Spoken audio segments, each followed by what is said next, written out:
Buenos días, bienvenidas y bienvenidos a una nueva edición del ciclo propio La intelectual y su memoria, que organiza el Vicedecanato de Actividades Culturales e Investigación de la Facultad de Filosofía y Letras.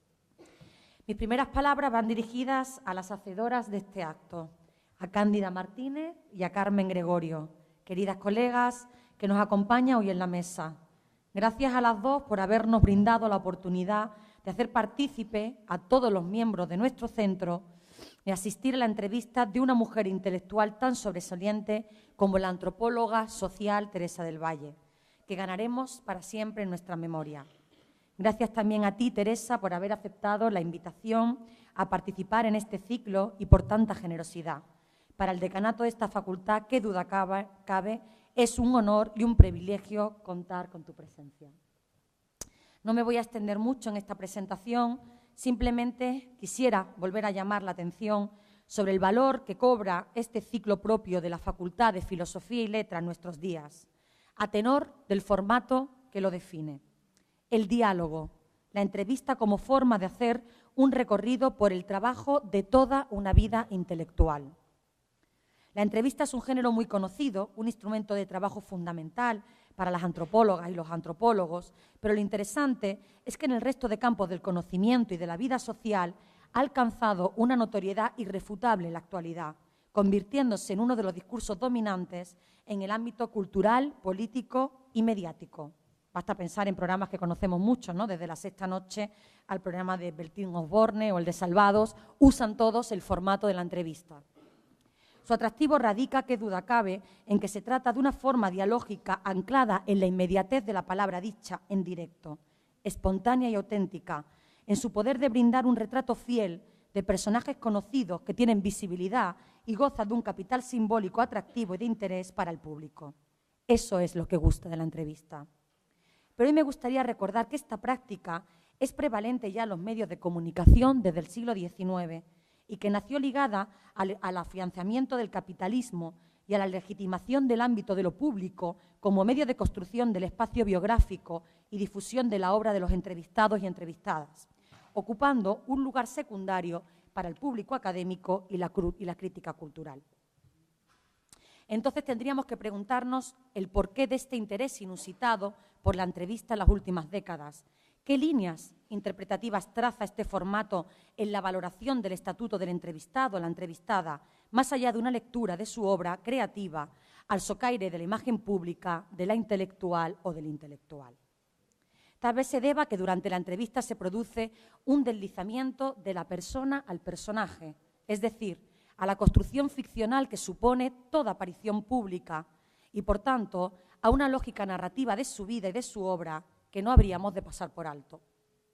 Y esto es lo que me parece más interesante, concebir la entrevista no solo como clave para descifrar la memoria y el ideario de una figura intelectual, en este caso Teresa del Valle, o como fuente biográfica, sino como un género narrativo en sí mismo más, en el que se despliegan estrategias y sentidos que proyectan una determinada imagen, es decir, una ficción, un modo de ser leído o leída. Por esta razón, habríamos de atender ahora no solo al contenido de las respuestas de Teresa del Valle a las preguntas de Carmen y de Cándida, sino a cómo lo hace Teresa. Leer el relato que articula para autorrepresentarse a través de su pensamiento crítico y de su experiencia antropológica.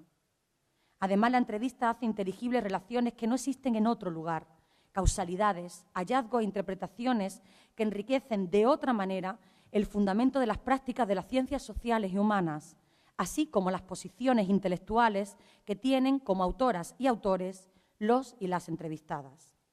Disfrutemos, pues, de estas otredades y ficciones. Y sin más dilación, le cedo con mucho gusto y con mucho cariño la palabra a Carmen Gregorio.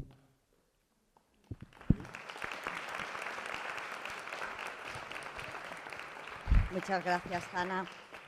Bueno, muy buenos días. Yo quiero empezar también agradeciendo al equipo de gobierno de la facultad y en particular a la vicedecana por el entusiasmo y sensibilidad con el que promueve y cuida, y quiero enfatizar especialmente este término, el proceso para la realización de la actividad del intelectual y su memoria, que como la mayor parte de quienes estáis aquí presentes sabéis que ya tiene una larga tradición en la facultad.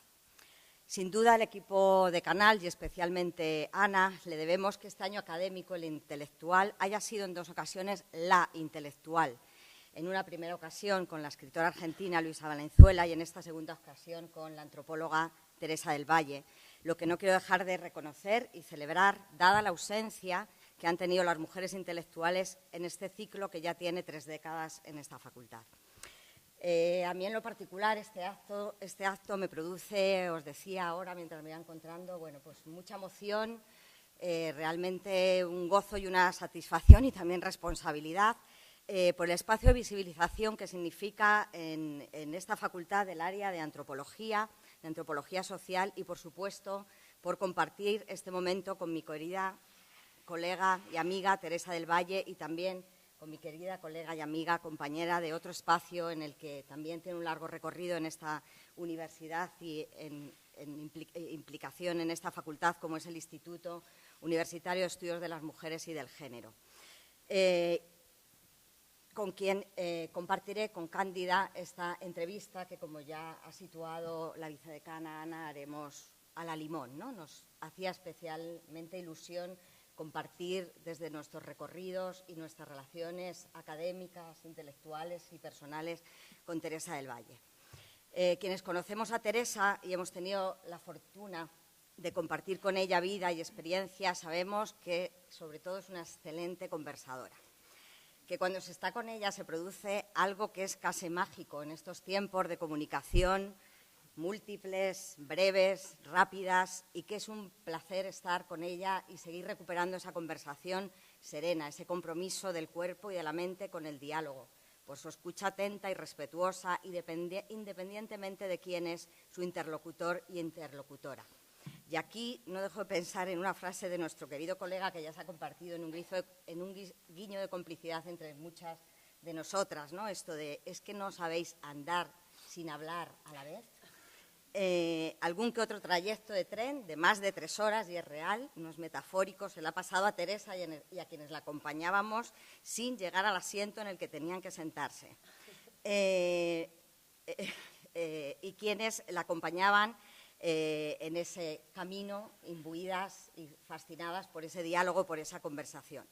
Nuestro deseo, por tanto, es posibilitar hoy, en otro marco, no será ese trayecto, ese café, ese paseo por las calles, por tantas calles, una conversación con Teresa, una conversación como un ejercicio de vocación de la memoria para el disfrute compartido con todas las personas presentes, a quienes no quiero dejar de daros las gracias de verdad por vuestro interés y esperando que en este tiempo, que necesariamente tendrá que ser limitado, podéis experimentar algo que es este placer al que yo me he referido, así como recibir algo de ese saber, pero también de ese saber estar de Teresa, que yo he tenido la fortuna de recibir tan generosamente casi desde el primer día que la conocí.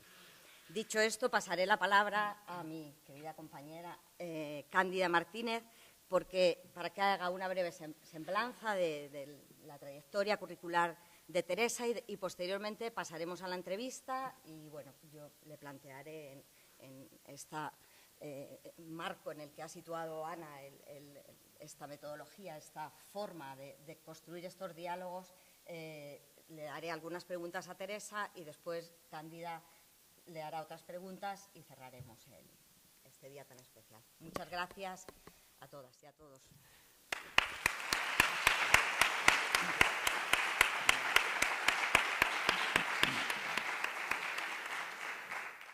Bien, buenos días. También para mí es un placer compartir la mesa, por supuesto, con Teresa, con mis colegas y con todos ustedes, con todos vosotros que nos acompañáis en este día tan importante para la facultad y espero que también lo sea para Teresa. Hacer una semblanza breve de Teresa del Valle no es tarea fácil, porque ella tiene una vasta obra y una dilatada trayectoria académica, por su compromiso intelectual y por esa forma suya de hacer ciencia social capaz de romper anquilosados moldes y traer luz, emoción y comprensión a formas de vivir, pensar y actuar de grupos y comunidades antes no vistos. Y también porque a lo largo de su trayectoria vital se percibe ese compromiso personal con el mundo que le ha tocado vivir en un intento, desde su investigación, de hacerlo más habitable y más igualitario. Comenzaré diciendo que Teresa del Valle no es solo una gran intelectual, porque su obra cuente con reconocimiento nacional e internacional en el campo específico de la antropología, sino porque su pensamiento, sus enfoques, su capacidad de crear y transmitir un saber nuevo ha traspasado su propia disciplina e inspirado otros campos del conocimiento. Somos muchas las que, sin ser antropólogas, tenemos como referente a Teresa del Valle en muchas de nuestras investigaciones. Ella nos ha enseñado muchas cosas que tienen que ver con su grandeza intelectual, como amar lo que hace, saber disfrutarlo, comunicar haciendo sencillo lo que es complejo. Con Teresa del Valle todo parece fácil, aunque sea lo más complejo que tengamos entre manos. Esta antropóloga social, que se define como optimista e interesada por los cambios, curiosa, a la que le gusta indagar y preguntar los porqués, tiene raíces en muchos sitios. Y esas múltiples raíces han repercutido en su investigación, en su docencia y en su manera de estar y de compartir conocimiento. Ella nació en San Sebastián en 1937, donde recibe una amplia formación, educación humanística, incluida la de la carrera de piano. Pero se traslada a Estados Unidos y en 1966 obtuvo el Bachelor en Arts en el St. Mary College, en Estados Unidos, en la especialidad de Arte y de Historia. Sigue con la historia y en 1974 cursa allí mismo un máster en Historia de Estados Unidos y de Latinoamérica, en ese caso en la Universidad de San Luis, y obtiene el máster y el doctorado en Antropología Social en la Universidad de Hawái en 1974 y 78 respectivamente. De vuelta, ya en 1988, obtiene la primera cátedra de Antropología Social en la Universidad del País Vasco. Y es allí, en estos momentos, donde ella es catedrática emérita. En toda esa trayectoria, Teresa del Valle ha demostrado ser una gran maestra, en el ámbito docente y en el ámbito de investigación. Además del magisterio conocido en la Universidad del País Vasco, ella previamente fue docente en las universidades de Guam, en Princeton y en la de Nevada-Reno. Y además, si seguimos su trayectoria, la vemos impartiendo cursos de doctorado, máster, conferencias en todas las universidades españolas, en muchísimas universidades norteamericanas, en muchísimas de Latinoamérica y especialmente, creo, en México. Y, por supuesto, me interesa destacar su presencia en nuestra universidad, en el Departamento de Antropología, también en el Instituto de la Paz y los Conflictos y especialmente en el Instituto de Estudios de las Mujeres y de Género, donde ella viene participando desde la década de los años 90 de forma casi ininterrumpida en todos los programas de posgrado que han permitido formar en nuestro instituto a muchísimas generaciones de mujeres y de hombres. En el plano de la investigación, ella ha abarcado temas tan diversos como el espacio y el tiempo, los cronotopos, la memoria, los sistemas de la propiedad y su incidencia en los procesos de colonización en Oceanía, la ciudad, los rituales, el parentesco, la paz, el género, el feminismo. Por eso, Teresa del Valle es quizás una de las antropólogas más leídas fuera de la propia comunidad de la antropología, porque esa mirada amplia que ella tiene le ha permitido establecer ese diálogo con otras disciplinas, desde la historia y el arte, que ella conoce muy bien, al urbanismo, la arquitectura y, como antes decía, los estudios de la paz, los estudios de género o el feminismo. Lógicamente, su currículum es amplísimo, sus publicaciones son muchas. Libros, capítulos de libros, artículos en revistas y simplemente voy a citar algunos de esos trabajos, algunos de esos libros. Mujer vasca, Imagen y realidad, Corrica, Rituales de la lengua en el espacio, Culturas oceánicas, Micronesia, Las mujeres en la ciudad, Género y sexualidad, Andamios para una nueva ciudad, Lecturas desde la antropología o Modelos emergentes en los sistemas y relaciones de género. Pero además de todo ello, Teresa es, sobre todo, una académica comprometida con su mundo, pero especialmente, y a ella le gusta resaltarlo, con la universidad pública, destacando ese compromiso que ella ha tenido fundamentalmente en el impulso de políticas y estructuras relacionadas con los estudios de género, con la igualdad de género. No solo se sitúa teórica y epistemológicamente en la antropología feminista, sino que podemos decir que ha sido su principal y primera impulsora en el Estado español. Cabe destacar todo ese amplio grupo de antropólogas que se han formado con ella, bien participando en sus proyectos de investigación o bien siendo dirigidas por ella en sus tesis doctorales. Pero antes señalaba su acción en favor de los estudios de género y en ese sentido voy a señalar también algunos aspectos. Por ejemplo, ella es creadora, crea el Seminario de Estudios de la Mujer de la Universidad del País Vasco. Estábamos en los años 80 y ella además lo dirige.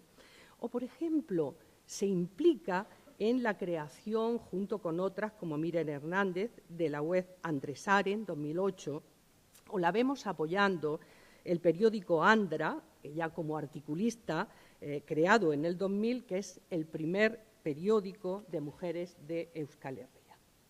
Además, tiene numerosísimos premios, tampoco voy a hacer referencia a todos ellos, pero sí al menos a dos, por lo que significan: el galardón Emakunde a la igualdad en su edición del año 2010, o el hecho de que fuese nombrada miembro de número de Jakiunde, que es la Academia de las Ciencias y las Artes de Euskadi, que está compuesta por todas aquellas personas galardonadas en el ámbito de la investigación o de los diferentes premios que existen en el País Vasco, en Euskadi.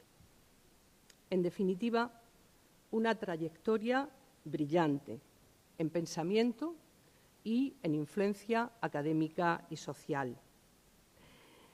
Teresa se reconoce como una persona que trabaja por la paz y lo hace, dice ella, desde su forma de enfocar el pensamiento y la vida y, sobre todo, desde su acción en favor de la igualdad. Una trayectoria vital e intelectual que ha buscado conocer de otro modo los espacios, los otros márgenes, otras culturas, indagar allí donde fluye la vida y descubrir las dificultades que algunos y algunas, sobre todo, tienen para vivirlas con dignidad. A ella le gusta compartir el saber, le gusta argumentar, dar razones y, sobre todo, debatir. Por tanto, es el momento de escuchar su palabra y de disfrutar con ella. Bueno, parece que ya me toca a mí y estoy un poco como sobrecogida, ¿no? Y emocionada. Primero, por el agradecimiento que esto supone. Para mí es verdaderamente un honor. Y entonces tener aquí a la decana, a la vicedecana, y tener aquí a Carmen Gregorio y tener aquí a mi querida Candida Martínez, es algo que me inunda. Y luego también reconocer a otras personas queridas desde los vínculos académicos y vínculos afectivos que están aquí presentes. Bueno, ¿me oís bien? Bien, bueno. Entonces, a ver, ¿qué empezaría a señalar de lo que se ha dicho? yo creo que es importante un elemento que tiene que ver también con mi biografía, ¿no? Y es el hecho de que yo ya con 6 años sabía más de los arreglos florales, los ikebana de Japón, o también de lo que ocurría en islas del Pacífico, que de los viajes de Cristóbal Colón. ¿A qué se debía esto?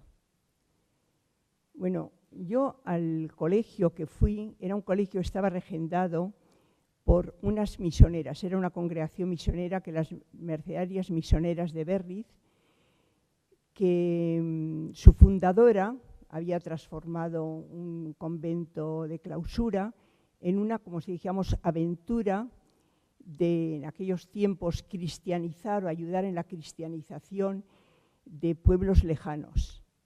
Entonces, bueno, pues había colegios en Japón, había escuelas en Micronesia y en China, en aquellos momentos, en Formosa.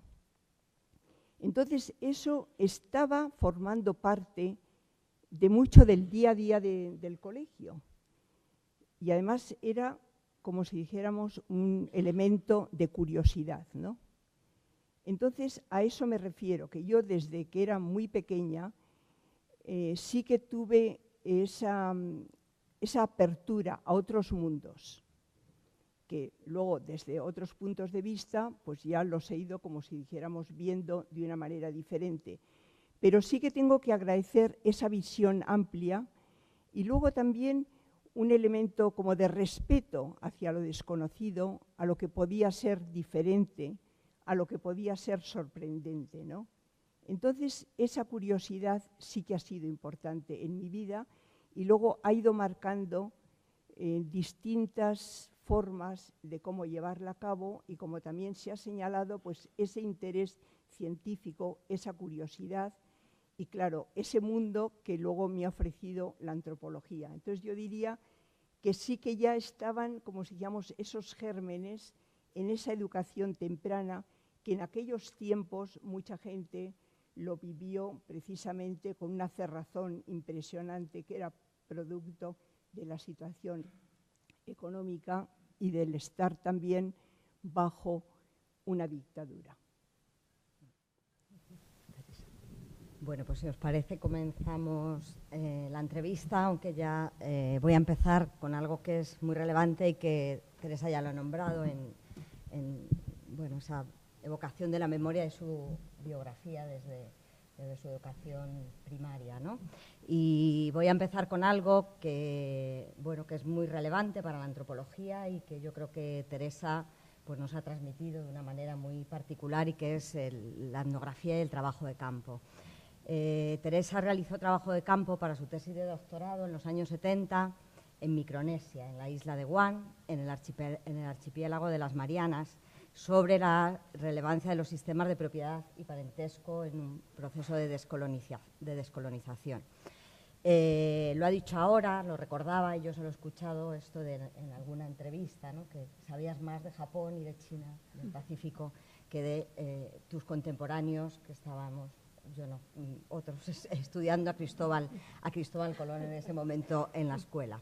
También hemos conversado en alguna ocasión sobre lo que aporta, en muchos momentos y con otras compañeras, lo que ha aportado en nuestra formación antropológica la realización de trabajo de campo en lugares distantes, como ha sido tu caso, vivir esa experiencia de salir de nuestro entorno cercano.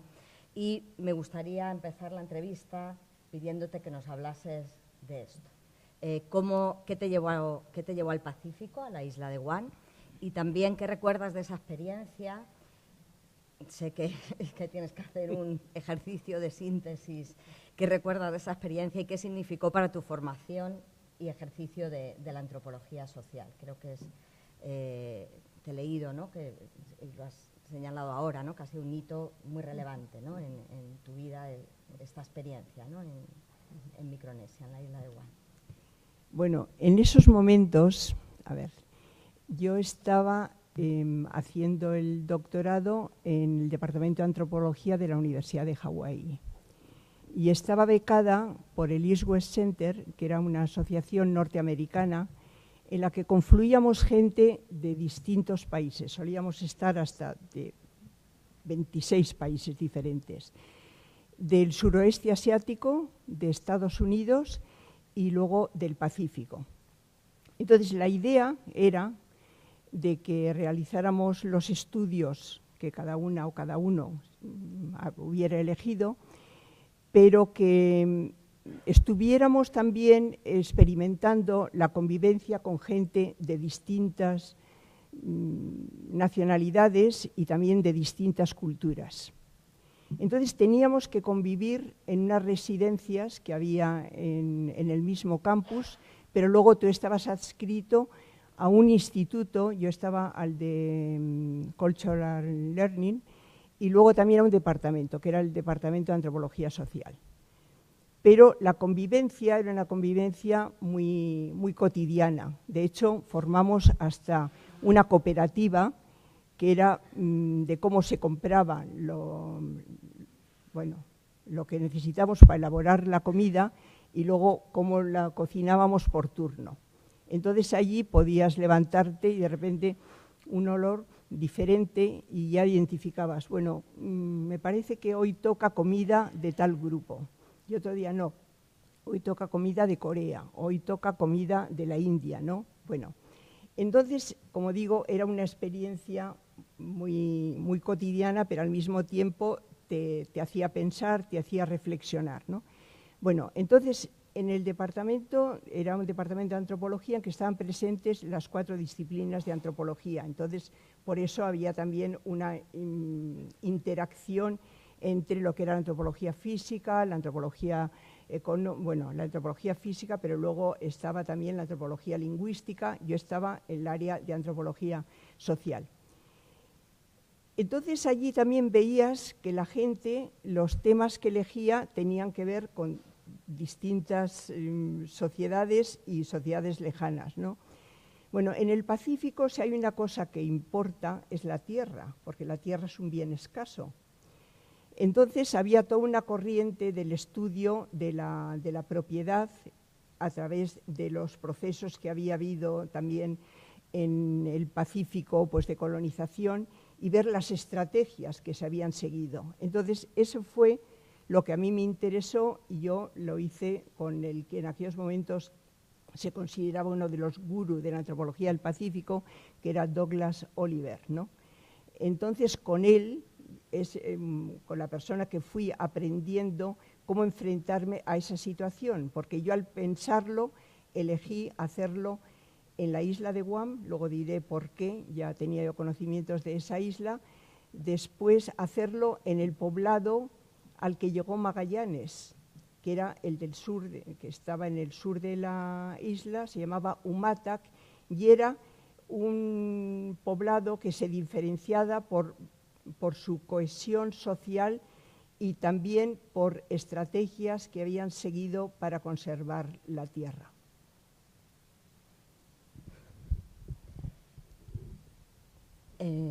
Vamos a hablar ahora, si te parece, de algo en lo que has sido también pionera, yo diría la pionera en el Estado español, que es la antropología feminista. Entre 1981 y 83 diriges un estudio comparativo del comportamiento y valores de la mujer vasca en el ámbito costero, rural y urbano, mediante una beca, José Miguel Barandarian, que es la primera beca concedida a un trabajo etnográfico y que tendrá como resultado un libro que ha citado Cándida Martínez cuando te ha presentado y que ha sido referente para muchas de nosotras, Mujer Vasca, Imagen y Realidad, y en el que no dejó indiferente a la sociedad vasca, ya que supuso el cuestionamiento del mito del matriarcado vasco y de la idealización del poder de la mujer en Euskal Herria.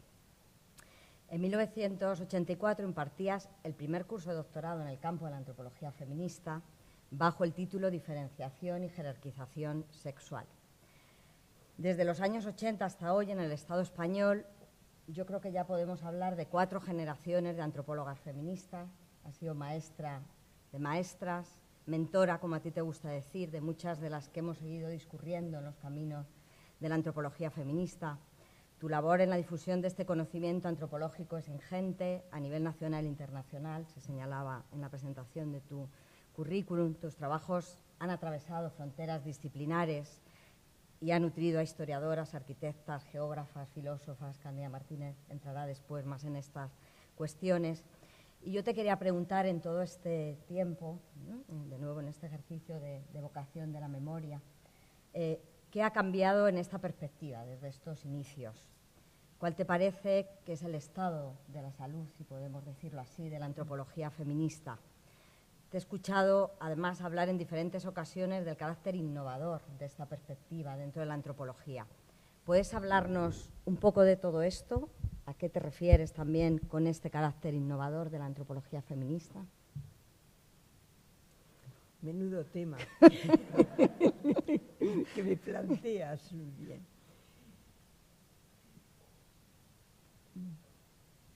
El hecho de que la antropología feminista empezara a cuestionar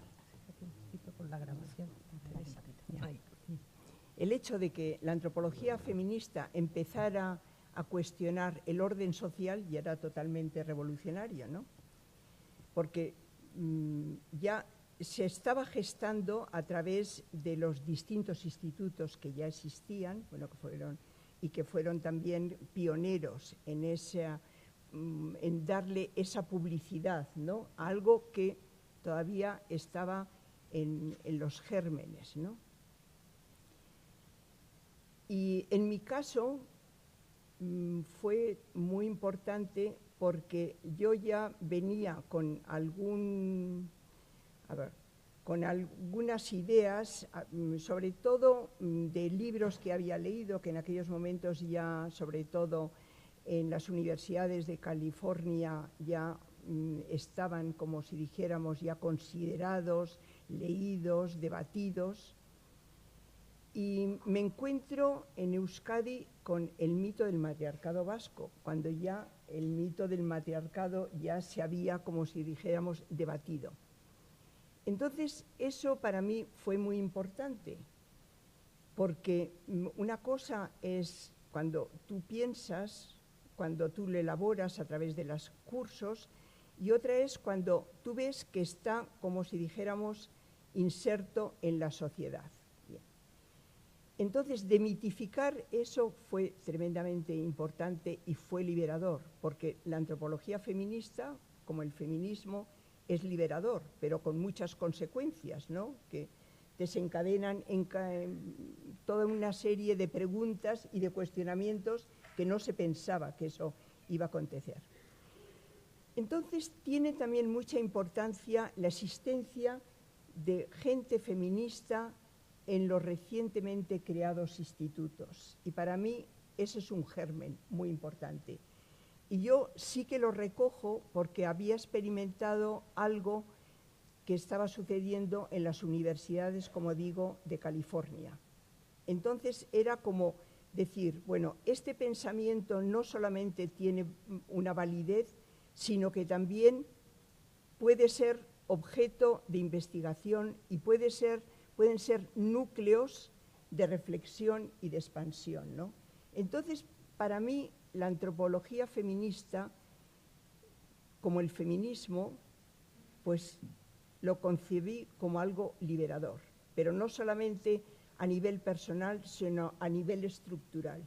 Y sobre todo en ese paso de liberación de un pensamiento y de cuestionamiento, no solamente en una disciplina, sino en todas las disciplinas. O sea, era como descubrir que ya no era el estructuralismo, o no era, como si dijéramos, el simbolismo, lo que yo había ido recogiendo a través de la antropología, sino que era algo mucho más amplio, donde también podías cuestionar el estructuralismo y podías cuestionar el simbolismo, pero desde el punto de vista de la liberación y desde el punto de vista de crear como nuevos paradigmas y nuevas interpretaciones, ¿no? Entonces, para mí fue muy importante el encuentro también con las primeras feministas como María Ángeles Durán, que yo encontré en Madrid, porque me invitaron ya a una cosa muy, muy reducida en aquellos momentos, pero que ya vi el germen que se había generado de un instituto, ¿no? Y luego ya diré luego con más detalle, también la experiencia de venir al primer congreso feminista, que es más de género, me parece, en aquellos momentos. Interdisciplinar de las mujeres. De las mujeres en la Facultad de Derecho de la Universidad de Granada. O sea, a mí aquello se me quedó grabado, porque era ya ver, como si dijéramos, la implantación en una universidad que no era la Universidad del País Vasco, que es una universidad joven, sino que era en una universidad que a nivel de todo el Estado pues es un referente por la antigüedad, por la densidad de los conocimientos, por todo lo que se ha ido acumulando a lo largo ya de siglos, ¿no? Entonces era como, no sé, sentir una satisfacción de que eso que podía considerarse todavía marginal ya se estaba institucionalizando. Y nosotros, en el instituto que habíamos creado, que no tenía, como si dijéramos, ninguna tradición, sino que se creó como si dijéramos de la forma más pequeña y cotidiana, ¿no? Pero que luego fue creciendo y luego también tuvo unos años florecientes y después también tuvo un final que desde mi punto de vista considero que no se tenía que haber llegado a eso, pero llegó. Pero lo importante es eso, es como ya sentir que la antropología feminista estaba enraizada en un marco teórico del feminismo que irradiaba a distintas, como si dijéramos, materias y conocimientos, y al mismo tiempo que tenía ya como una relación estricta con la liberación de las mujeres desde lo cotidiano, desde lo simbólico y también desde lo más representativo a niveles de poder y de institucionalización. Bueno, pues vamos con un tema y ya termino la última pregunta y le doy la palabra a Cándida.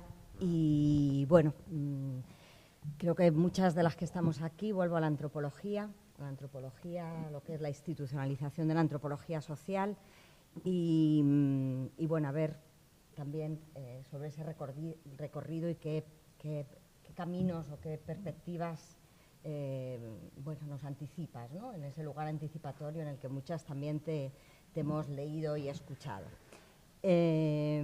Bueno, vuelvo de nuevo a enmarcar. Teresa fue la primera antropóloga en la Universidad del País Vasco.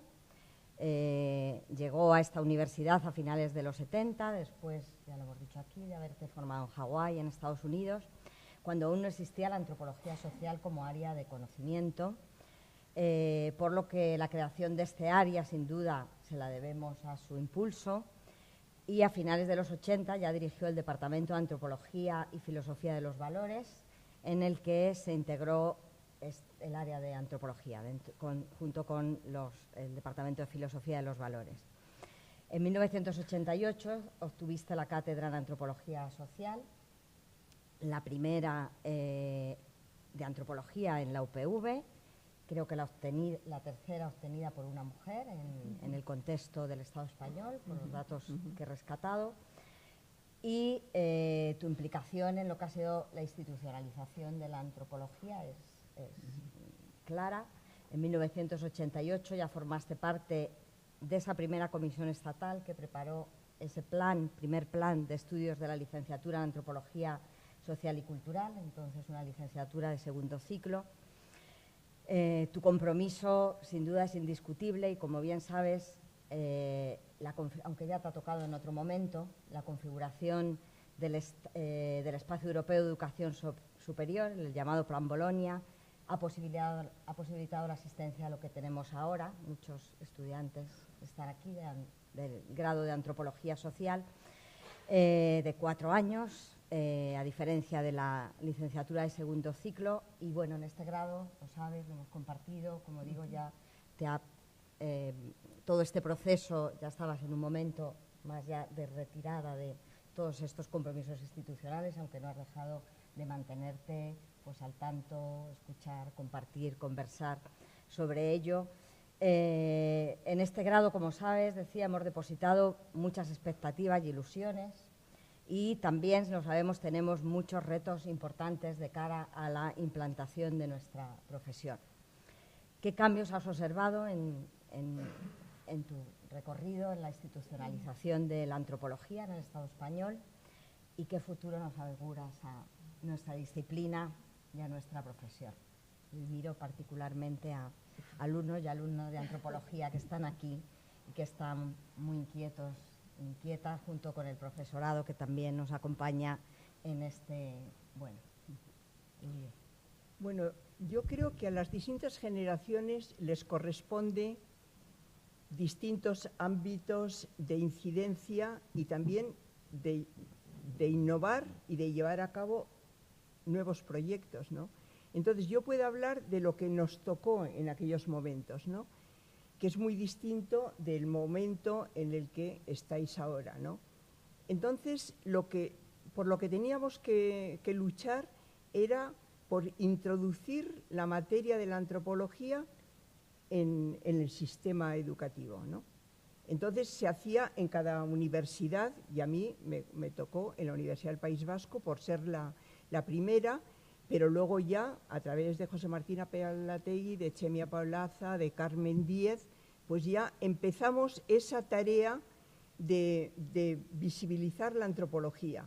Y en la facultad le solía llamar la atención el ruido que hacíamos tan poca gente, ¿no?, porque estábamos en todas las comisiones, porque había que también ser buenas estrategas. Entonces tenías que estar en todas las comisiones, tenías que estar en la Junta de Facultad, tenías que estar en todos los sitios. Entonces, cuando lo pensamos, es que era una multiplicidad, porque luego, igual, dado que la Universidad del País Vasco está ubicada en 3 campuses, pues tenías que ir al campus de Bilbao o tenías que ir al de Gasteiz, porque había una reunión que era importante y allí estábamos.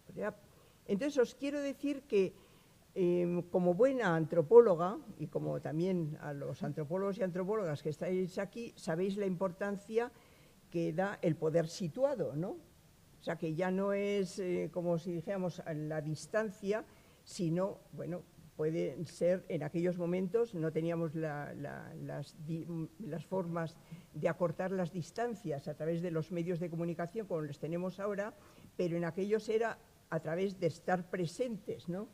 Entonces, en cada momento las estrategias tienen que ser distintas. Lo que sí estaba era que consideramos que era importante, le veíamos un valor en la antropología, o sea, que aportaba algo diferente a lo que aportaban las ciencias sociales en aquellos momentos. Entonces, eso era. Luego había, como si dijéramos, un nivel de compromiso, o sea, estamos comprometidos con la universidad pública y todos y todas en esos momentos lo hacíamos, ¿no?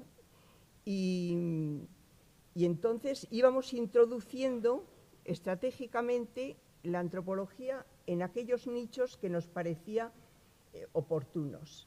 Y eso también es propio del saber antropológico, ¿no?, del conocer el contexto, analizarlo y actuar de acuerdo a ese acontecimiento. O sea, que no es simplemente todo como si dijéramos a los niveles simbólicos, sino utilizar también el simbolismo para que eso marque, ¿no?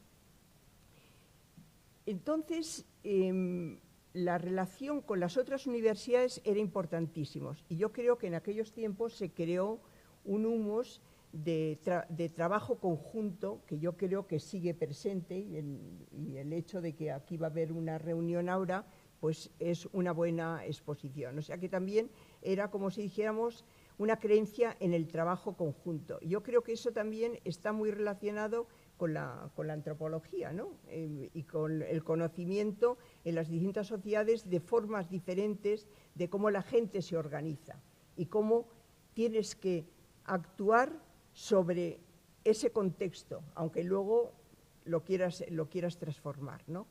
Entonces, bueno, fueron tiempos difíciles, pero había un elemento que era, como si llamamos, el de la ilusión, ¿no? Era la ilusión por el proyecto, y sabemos cómo ese convencimiento da fuerzas, ¿no? Y eres capaz de hacer mucho más de lo que en otras ocasiones puedes hacer.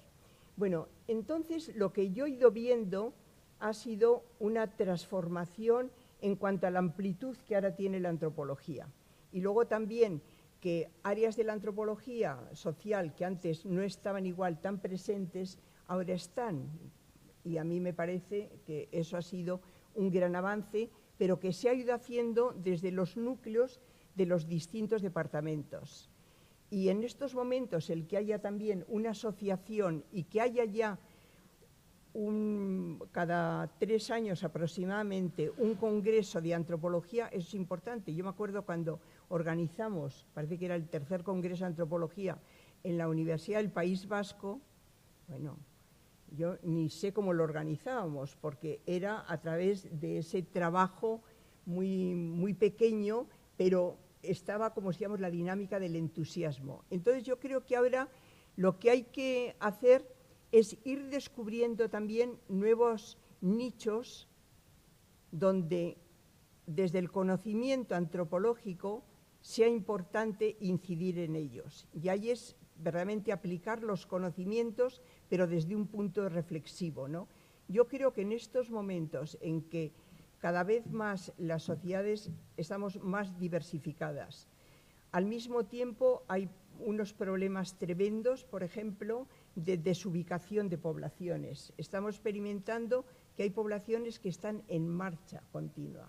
Y bueno, yo lo que he ido recibiendo, por ejemplo, de Beatriz Moral, una antropóloga que también conocéis y que ha estado ahora mismo en Calais, en los campos de refugiados, pues la experiencia que nos ha ido transmitiendo a través de su blog es eso, o sea, lo que supone el desplazamiento. Antes que lo habíamos concebido desde el punto de vista histórico, desde los comienzos, como decíamos, de la humanización, pues luego se ha transmitido de una forma tan intensa en una sociedad que no estábamos preparados para ello, o preparadas. Y yo creo que hay la reflexión desde la autoridad.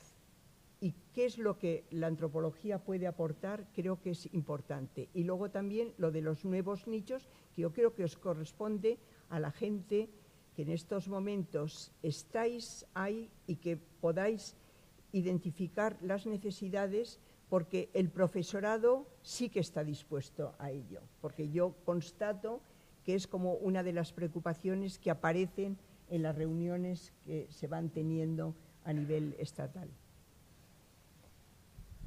Bueno, pues sí, continúa, ¿no? Continúa, Cándida. Bien, Teresa, tú antes, cuando has tomado la palabra, has hecho referencia a la primera vez que tú viniste a Granada.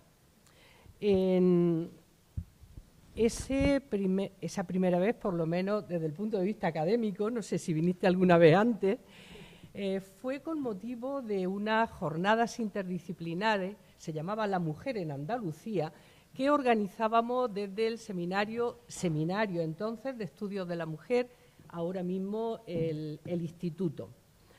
A mí me gustaría preguntarte algunas cuestiones, porque fíjate, en esas primeras jornadas, igual las de Granada que las de Madrid, siempre aparecían con el título Jornadas Interdisciplinares. Ese esfuerzo que los estudios de las mujeres hemos hecho desde el comienzo por aunar las disciplinas y por destacar la importancia del carácter interdisciplinar.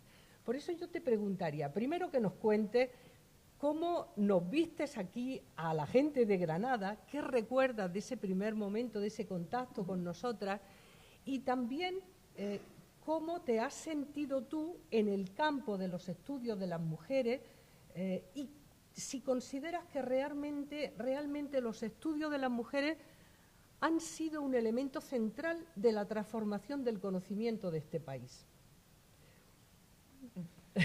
Bueno, aprovechamos. Bueno, lo que recuerdo, y además con nitidez total, que me impactó que fuera en un aula que era de la Facultad de Derecho. Sí.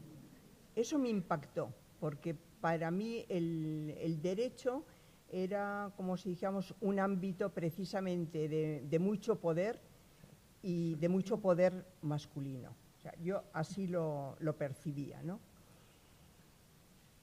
Entonces, recuerdo perfectamente el aula y yo dónde estaba, más o menos me parece que era como la segunda o la tercera fila, antes de intervenir ya. Y sentí que había una acogida. Nosotros veníamos desde ese instituto que habíamos formado, que se llamaba, se llamaba el Seminario de Estudios de la Mujer, y que, bueno, todavía era algo muy cuestionador y algo marginal, y entonces aquí como que nos incorporabais a algo que tenía ya como un respaldo, por lo menos simbólico histórico, ¿eh? Yo no estoy ya diciendo de la realidad. Luego, lo bien organizado que estaba, y luego el aula llena, es lo que yo recuerdo. Y luego el debate, es decir, que verdaderamente se estaba hablando desde distintas disciplinas. Y claro, nosotros el instituto, en aquellos momentos el seminario también era interdisciplinario, o sea que también entrábamos, como si digamos, en esa perspectiva, ¿no? Eso a mí se me quedó grabado. Y luego también la congenialidad y el buen humor. También eso lo recuerdo como algo, unos días que pasamos, que se habló mucho, que se hablaba mucho después de las intervenciones y después en la calle.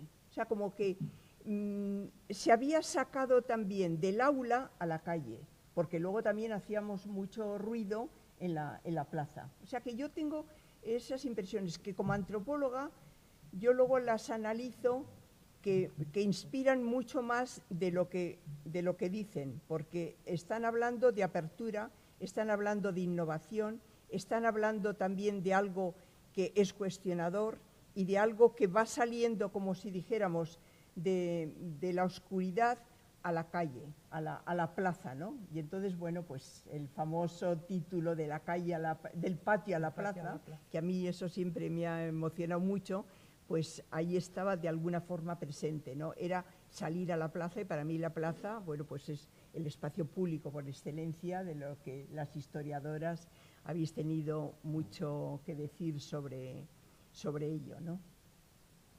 A ver, ¿algún otro punto de los que me has dicho? Sí, porque te he hecho muchas preguntas, yo he aprovechado. Sí. No, te decía que esos estudios interdisciplinares que hemos impulsado desde distintos ámbitos del saber, ¿tú consideras que con esa trayectoria desde los años 80 hasta hoy, que estamos en 2017, han contribuido a cambiar el conocimiento global? No solo las disciplinas nuestras, sino la aproximación al conocimiento en este país. ¿Hay otro conocimiento, otra manera de entender las disciplinas, la historia, la vida, el arte, gracias a esta contribución diferente, distinta, nueva de las mujeres? Bueno, yo diría que en parte sí, o sea, sí que había una incidencia, sí que había una incidencia, porque en estos momentos, a ver, en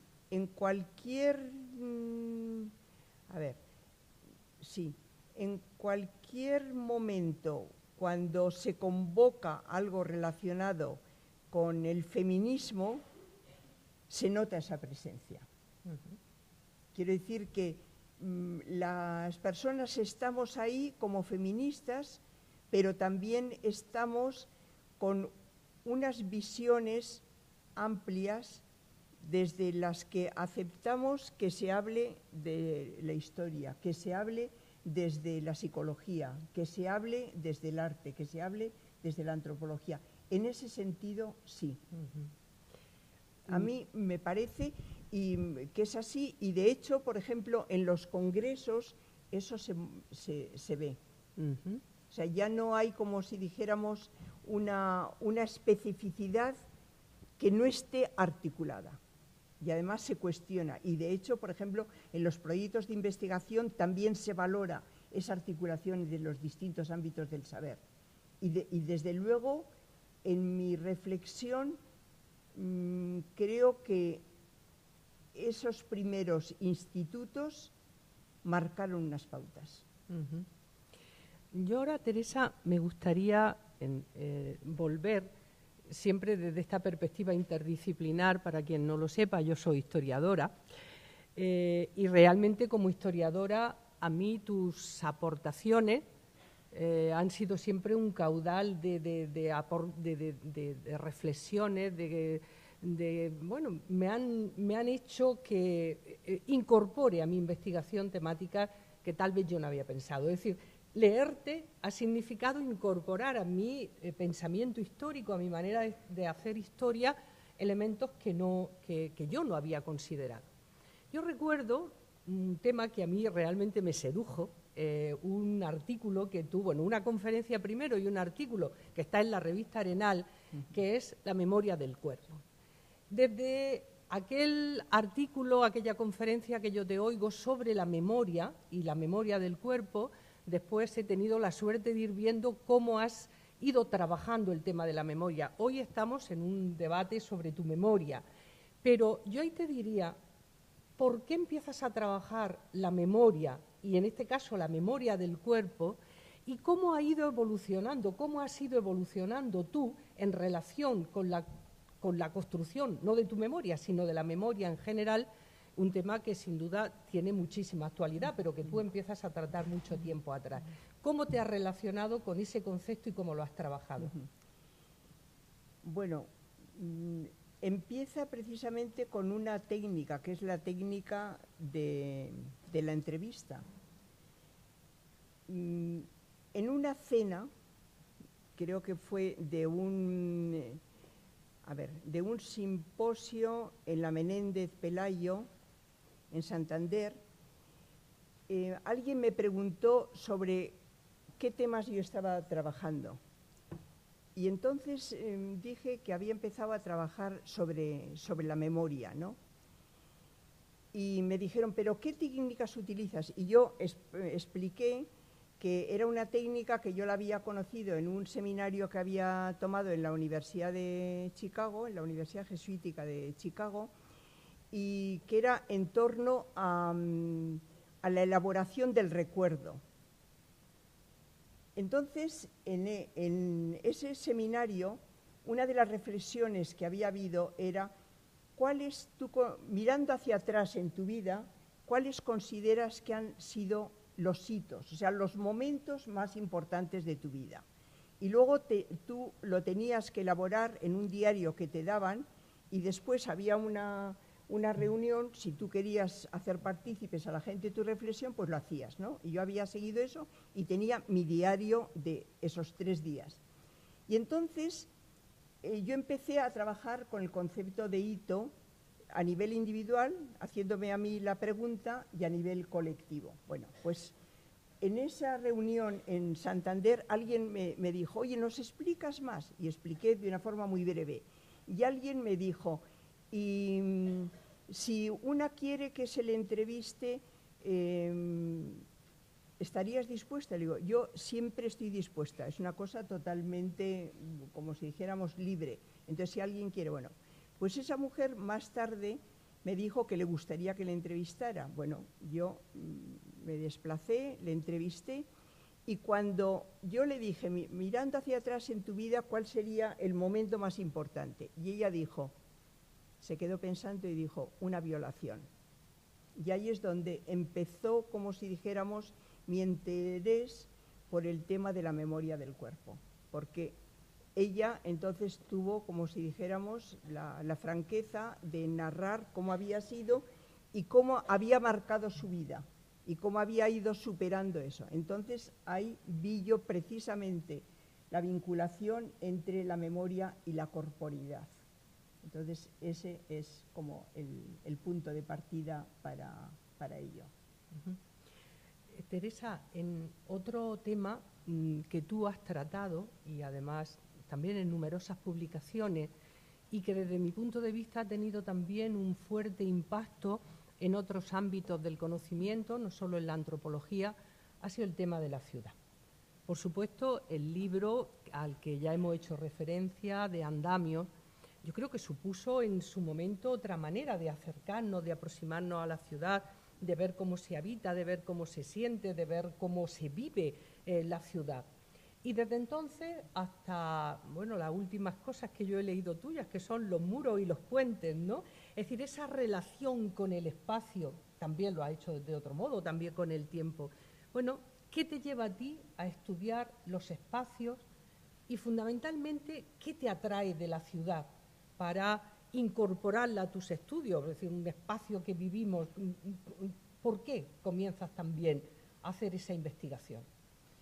Bueno, yo empiezo a trabajar el tema del espacio también a través de el estudio de un ritual, el ritual de Corrica, ¿no? Que es un ritual en torno a darle visibilidad al euskera, ¿no? Entonces, ahí también hay un punto de partida de esa conexión con el espacio, pero que es un espacio dinámico, ¿no? Bien.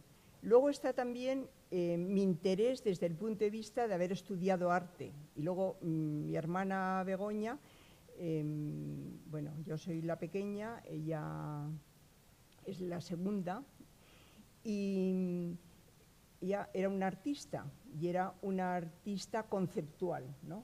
Entonces, yo cuando vuelvo de Estados Unidos, también con una visión ya también del arte más conceptual, me encuentro con el espacio que en aquellos momentos estaba muy en boga desde un punto de vista de repensar el arte en el contexto vasco. O sea que hay también esa influencia, porque yo creo que también en la teoría y en la práctica hay que reconocer las influencias. Luego está también el estudio del espacio, que luego sí que quiero profundizar en ello, de mi tesis, ¿no? Aunque era otro tipo de espacio. Y entonces yo me encuentro con la ciudad también por influencias de teóricas como Shirley Ardern, teórica británica, y luego de algunas teóricas norteamericanas que están en aquellos momentos también trabajando el tema del espacio. O sea que hay como una confluencia. Y entonces a mí me empieza, como si dijéramos también, como a emocionar el espacio y a ver sus posibilidades, ¿no? Entonces, claro, ya empiezo a estudiar la ciudad. Y de hecho, Andamios para una nueva ciudad es el estudio de la ciudad de Donosti y la ciudad de Bilbao. Y recojo en esos momentos dos ciudades muy diferentes, con unas características también de población diferentes y también con una visión del espacio muy distinta. Todavía en aquellos momentos Bilbao no era lo que es ahora, no había ido a través de todo ese cambio que ha llevado a ser una ciudad muy diferente, ¿no? Pero recuerdo que cuando me dan una beca del Ayuntamiento de Donosti, el que está al frente en esa confluencia de pensar las becas a quién se le daban, había una mujer que verdaderamente comprendió lo que yo quería hacer, porque yo luego hablé con un arquitecto y me dijo, pero ¿hay alguna diferencia en la ciudad entre mujeres y hombres? Y digo, pues tú mismo lo verás, ¿no? Luego ya estuvo en la presentación del libro y reconoció que sí, que en aquellos momentos se había confundido. Quiero decir que no había, como decíamos, esa sensibilidad, pero ya estaba, como decíamos, en el aire, estaba en la teoría, y María Ángeles Durán también estaba en ello. Entonces yo creo que fue toda esa confluencia y de ver que verdaderamente la ciudad era la expresión de las diferencias y también de, ¿cómo te diría yo?, de los sometimientos, ¿no? Ahora podemos hablar del sometimiento, por ejemplo, del automóvil a esto, pero en aquellos momentos eran los espacios, o sea, mujeres que decían, yo nunca me voy de noche sola. Y me acuerdo una mujer que decía, a mí me gusta mucho pasear por Donosti, pero yo nunca me atrevería a las 2 de la mañana a pasear por la playa. O sea que había, como digamos, ya expresiones muy concretas de ello. Entonces, ahí encuentro yo toda esa confluencia que para mí es muy importante y que como antropóloga también proviene de la experiencia del trabajo de campo en el que te encuentras, descubres todo eso. Precisamente, hablando de la ciudad y de los espacios negados, aunque no sea formalmente, tú has trabajado mucho sobre el miedo. Y algún debate hemos tenido en torno al miedo y cómo el miedo lo vivimos distinto los hombres y las mujeres, por casi como algo que no lo piensas, pero tú vas por unos lugares, te lo dices tú, no lo digo yo, tú vas por unos lugares y no vas por otros, y eso ya no lo piensas, lo tienes interiorizado como tal.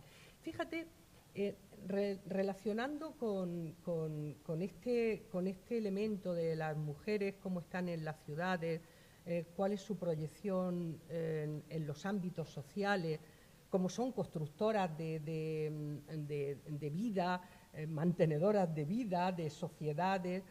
Hay otro tema en el que también hemos coincidido, creo que en pensamiento y vitalmente, que es el de las mujeres constructoras de paz.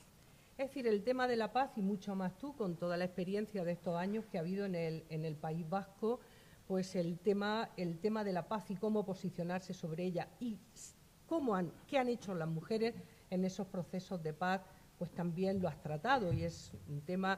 Yo elegí algunas de las cosas que decía eso en un vídeo que tú tienes en el momento que se te pregunta qué es la paz para ti, y llegabas a esa conclusión de la paz unida a la igualdad, hablando de las mujeres.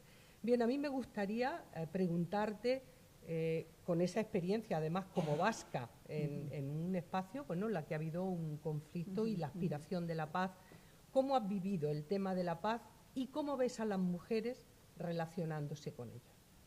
Bueno, claro, yo el tema de la paz lo vivo, es decir, como el haber llegado a algo que ansiábamos desde hace mucho tiempo y que parecía muy difícil de llegar a ello.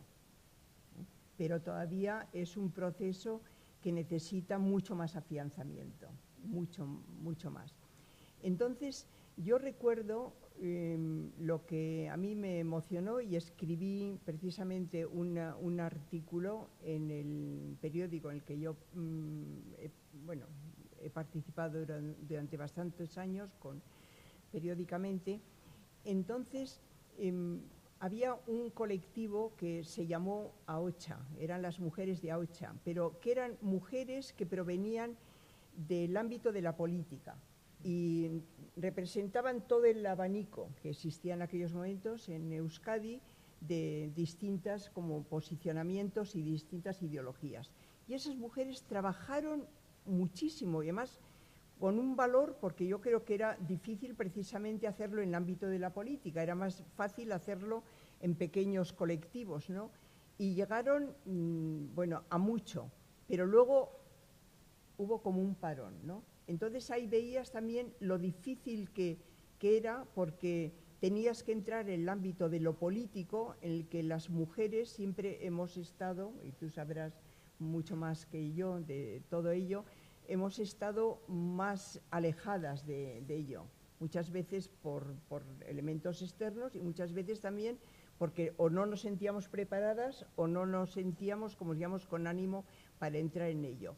Entonces, la experiencia de las mujeres en el proceso de paz ha ido por distintos caminos. Entonces, ha habido procesos en los que se ha debatido públicamente los temas y las mujeres han participado con los varones, ¿no?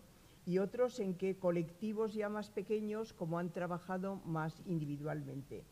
Entonces, yo creo que todavía no hay una visión como que yo conozca de esa reflexión de decir en cuánto han participado las mujeres. O sea, sí que de una forma públicamente se ha estado y es así, ¿no? Yo creo que sí que hemos colaborado a ello. ¿Se colabora con acción directa? activa política, como tú dices, o se puede, desde tu experiencia, construir la paz también, por ejemplo, haciendo una determinada investigación, avanzando en una línea de apoyo a la igualdad de las mujeres. Es decir, yo te oía a ti decir, la paz es lo que hago en la vida cotidiana. Construimos la paz, las relaciones de paz, a partir de los elementos que tenemos, cómo nos relacionamos, cómo argumentamos. Es decir, piensa en esa experiencia a vida, ¿no?, que ha podido haber, o hay una idea de paz, que es cerrar la paz, pero luego en la vida cotidiana la paz que somos capaces de vivir las mujeres sin igualdad, puede haber paz, que es mi pregunta. No, desde luego que no.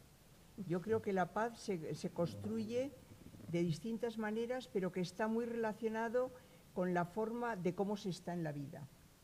Yo no creo que en un colectivo en el que no se pueda debatir algo, en el que no se pueda llegar a acuerdos, pero acuerdos razonados, yo creo que será muy difícil llegar a la paz, ¿no? Es lo mismo que en una familia, ¿no? Hay que hacer las cosas porque yo ordeno esto. Pues desde luego la paz será totalmente ficticia, mientras que si ha habido procesos de diálogo, aunque hayan sido dolorosos o que hayan sido difíciles, contribuirán a la paz. O sea, yo en eso estoy convencida. Y, por ejemplo, en esa visión de la ciudad, yo veía también la relación entre paz y pérdida del miedo. O sea, el miedo no lleva a la paz. El miedo puede llevar al enfrentamiento o puede llevar a la exclusión, ¿no?, o a salirte de ello. Entonces, en la ciudad, la construcción de la paz en la ciudad tiene mucho que ver también cómo se va estructurando la ciudad. O sea, una ciudad dividida es muy difícil que sea una ciudad donde se experimente la paz. O sea, si está dividida o bien por ideologías o bien, como si dijéramos, por la posición de capacidad económica, es muy difícil. O sea, y yo por eso también he visto cómo muchas veces yo ejercicios que decía al alumnado en un curso sobre el espacio, decía, piensa en los sitios que tú nunca has pasado en tu ciudad y por qué ha sido. Y después hace el esfuerzo de pasar esa barrera. Aunque lo hagas en autobús, me da igual, pero que tú experimentes la barrera. Si lo haces andando, si lo haces en bicicleta, pues verás más cosas, ¿no? Entonces, si las diferencias y eso crean eso, y las diferencias ideológicas también crean situaciones de marginación y situaciones de opresión y situaciones de miedo. Eso sí.